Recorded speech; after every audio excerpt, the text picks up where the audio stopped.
આપણે તો વહુઓન રાજમાં શું હવે ઘઉં ભરી આપણે કર્યું એ બધું આ બધું કરે.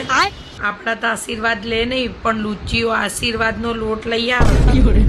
પૈણીને આવીને તરત મને કહી દીધું કે આવું બધો મારી પાસે ટાઈમ ના હોય નોકરી કરવું એટલે બધું તૈયાર મળે જ છે. બોલો અઠવાડિયામાં 3 દાડા બેન પૌવાનું ઉપમા જ કર. નોકરીએથી આવીને તો કે થાકી ગઈ વસતા રહી એમના કયામ નહીં લી માગી વસ્તુઓ હાલે આપણે કઈ કહીએ ગમે નહીં. હમણાં ચકુન ત્યાં છોકરાને જેમ પીવડાવવા જવાની હતી ને તો મેં કીધું સોનાનું કંઈક લઈ જજો. તે લુચ્ચી મારી હારી કે તમારે કે હાથની કડલી પડી છે ને એમાંથી કે કંઈક કરાઈને દઈ દઈએ. મેં ના પાડી દીધી અપાયેલી બહુ જબરીઓ બાપ. અત્યારની વહુઓ પાસે આપણું પાછું ના આવે.